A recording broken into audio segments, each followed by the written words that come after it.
Alright, so today we are going to look at this fourth problem from last weekly contest, that is find the count of monotonic pairs part 2. It basically is the same question from the part 1 section, that is we're given a nums array and we need to divide it into two pairs of array, into one pair, two different arrays. The first array needs to be monotonically increasing and the second one needs to be monotonically decreasing. It can be equal like we see here, so it's not a strict version of monotonic increasing and decreasing. And we are to divide it, and we need to basically also mod it because the answer could be very large. That's it. We found a knapsack approach to this, right? uh, but this the unoptimized version of this was we had array 1 and array 2 back, basically back of both the arrays keep being tracked as a state here, and we tried to optimize it by, since we have one of them fixed, uh, then the other one can be fixed because we have the fourth or the third property that says that each value needs to be, if summed, it needs to be equal to the nums of I. So basically, we need to. Uh, so basically, what we did is since we fixed array 1b in state, then we can always get array 2b, which was nums of index -1 minus array 1 of b. We minimize it, but this won't pass for the second approach, second problem, because it will have 1000 while this was having just 50. So this solution will give you O of n cube or closer to that kind of solution, which won't pass here. Basically, we need to optimize it. So I'll take the same solution and use it here. So if you haven't checked out my this problem solution, I have already published it. You can check that out. Let me also make this for 1000 because right now it's not 50. The constraints are higher, so let me do that. Uh, Alright, I think this is good. Let's try running it and let's reach to the point where we get TLE. So first thing we can do is we can, one way optimize it by just trying to do the uh, bottom up approach. So that's pretty simple because we have the top down with us as well. So we can just use that, and basically the cache or the memoized part is going to be our DP for this one, for the bottom up approach. So we are going to, that we already have, so DP we call this, and the size are good. We don't need the solve function now. Let me return DP of 00. So basically we have two things going inside state, right? That's what we need to care about when we try to make top down to bottom up. So index and array 1b. Index is going from 0 to nums.size, while array 1b is going from 0 to 1000.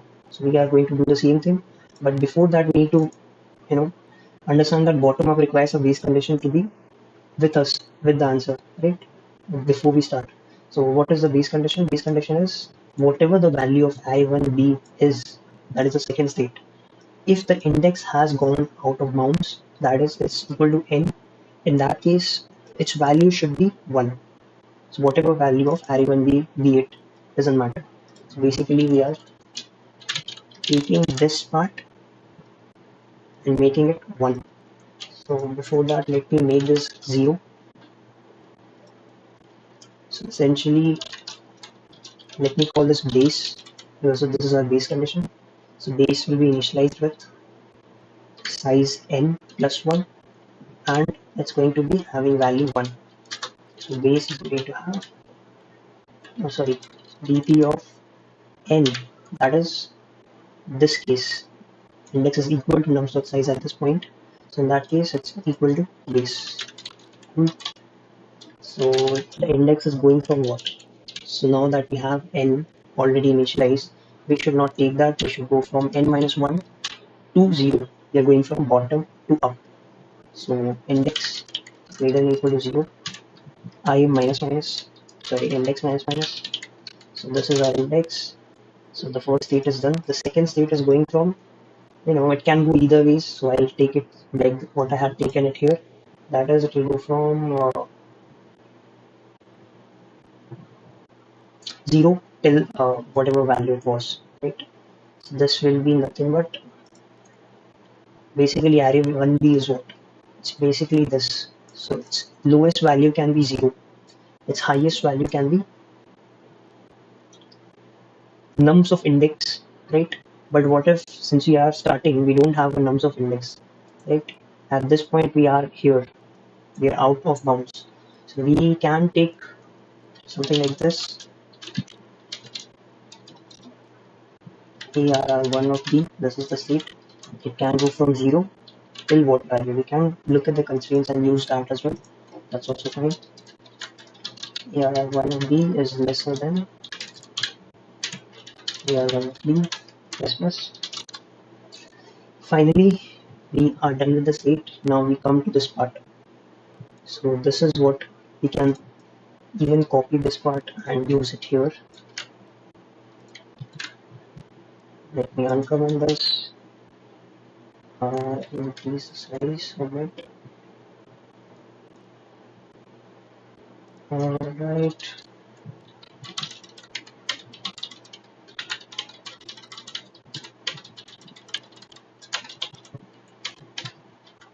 This will go in as well. Alright. So I think this is good. Yeah. So now that we can use the same thing. We don't need to, reinvent ourselves here. We can use it. Now new array 1b is basically using the same thing, array 1b, and we don't have array 2b right now. So we have to, since we already found it out or discovered it here, or initialize it here, we are doing the same thing here. And array 2b is going to be equal to nums of index minus 1 minus ARR1 of b. Right, this is going to be it. But since index minus 1 uh, it can be 0, so I don't want it to be negative. So I will initialize it with some value, which can be what? It can be 1000, right? This is what we are going to initialize it with, because that's the constraint. Uh, if the constraint or the index is greater than 0, in that case this is not going to be minus 1. I'm going to use that here. So this is good. Now we run it for the new array 1 of b, which will be from array 1 of b till the index or nums of index, and new array 2 of b is going to be this. If this new array of 2 of b is less than equal to array 2 of b, which means that it is decreasing, in that case I will add it with a mod, and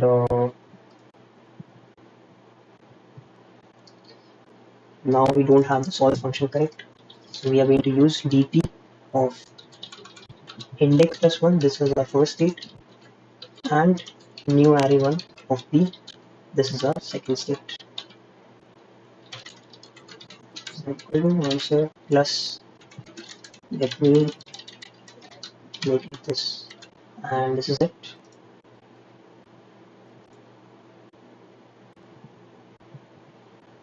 And we are going to return dp of 0, 0. This is the bottom up approach. We have not changed anything, so this should still give us TLE, but let's see if this works. Okay, there's some mistake. So index is greater than 0, then array 2 is this.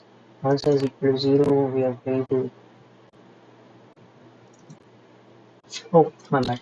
So we don't need answer now. We are going to use the dp of index, and this will be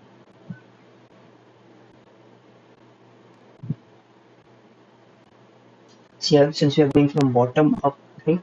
So array 1 of b is going to be initialized with whatever value we get here. So it's going to be essentially this. Let's see if this works.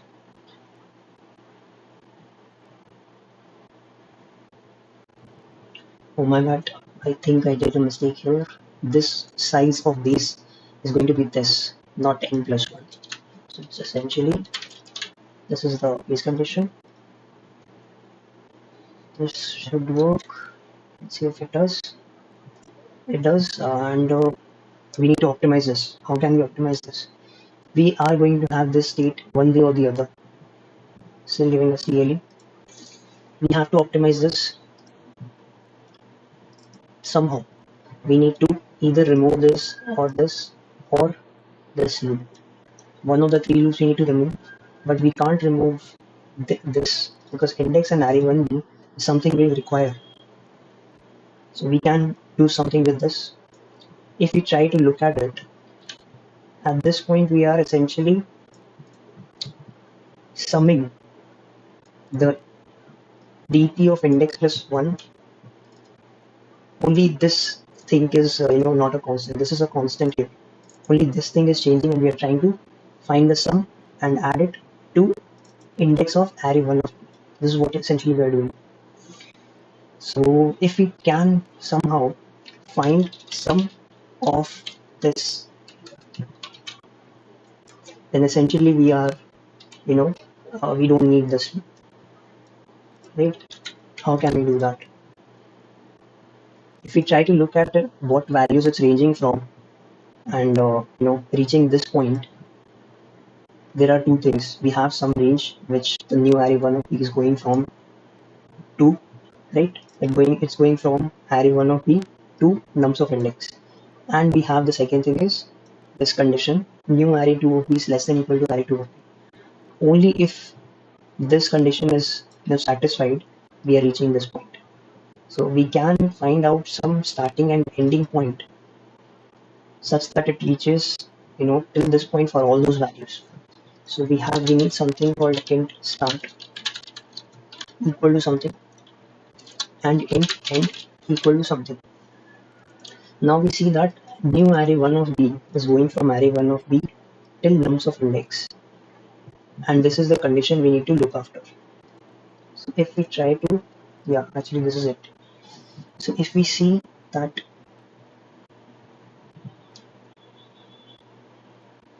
let me write this again. New, I will call new array 2b as n2b and new array 1b as n1b. Okay. So essentially I want new array 2b to be less than equal to 2b. This is what array 2b means, 2. But what is n2b in terms of n1b? I can write that as so I can write this equation as n of I, which is nums of index. I'm just writing in short form, minus n1b less than equal to 2b. Alright. So if I need to find what all values this can have. So if I rearrange this, I will get n1b to be greater than equal to n of I minus 2b, right? So this is a range of values that I get for the starting value of n1b. But I can't use this, right? What is this? I can't use this as a value right here. What can I convert this to? What does this actually mean? It means that it can have either this value or another value which is nothing but array1b, since this is what I'm starting, right? So it can either be 1b or this. The maximum of the two is what n1b starting value can be. And what is, so essentially I'll write it here, max of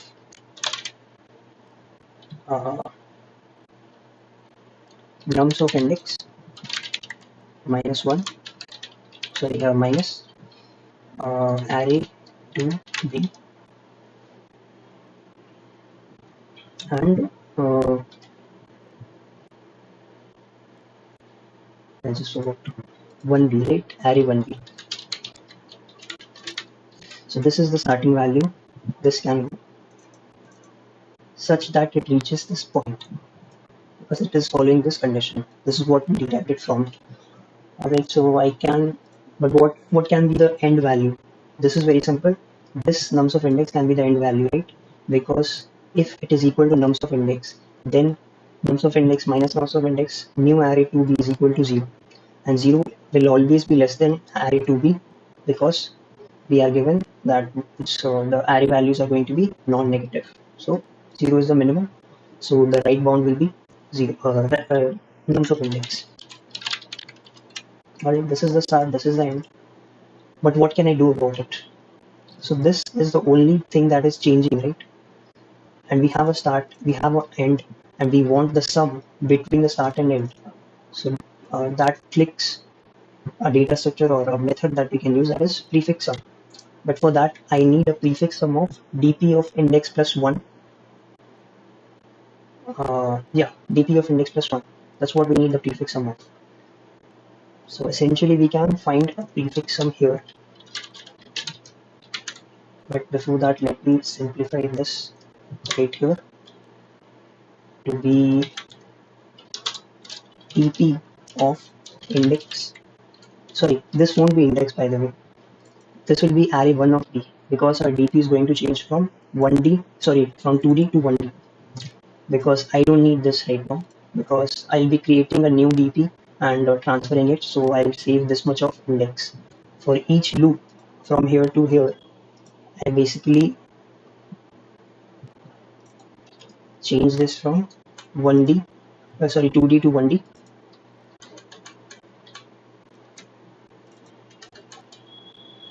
Its value is going to be 1 initially, so I don't need the base condition. This is our base right now.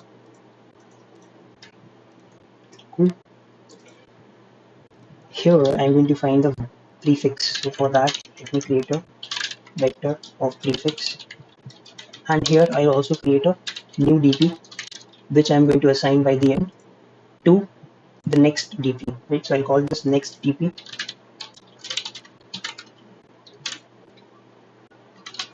It's going to be this prefix is going to have one extra value, or let me not do that and basically initialize this prefix with the first value as 0. We have our own ways of implementing prefix. I like this way, so I'll be using that. Int I is equal to, this is the thing that is changing, right? And this is the one that I need to use for prefixing. So its value is going from basically this. So that is nothing but 0 till I is less than 101, 1001, and I plus plus. Prefix is going to have the next value as the last value plus dp of dp of I. Alright, this is a prefix, and I'm going to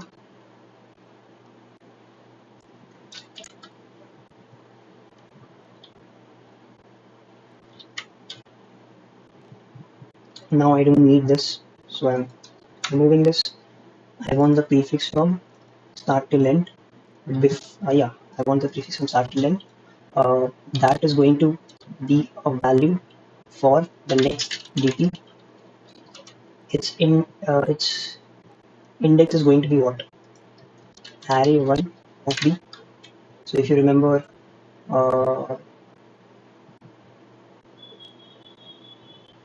sorry, I removed that bottom of approach. I basically modified it. But if you remember, this here was dp of index of array 1 of b, and that's what I was adding it to. So essentially, the same thing here. But since now we have converted our dp from 2d to 1d, that's why we have only one index. And here its value is going to be if start is less than equal to end, prefix of start plus 1. I'm doing this because I have one extra value in prefix.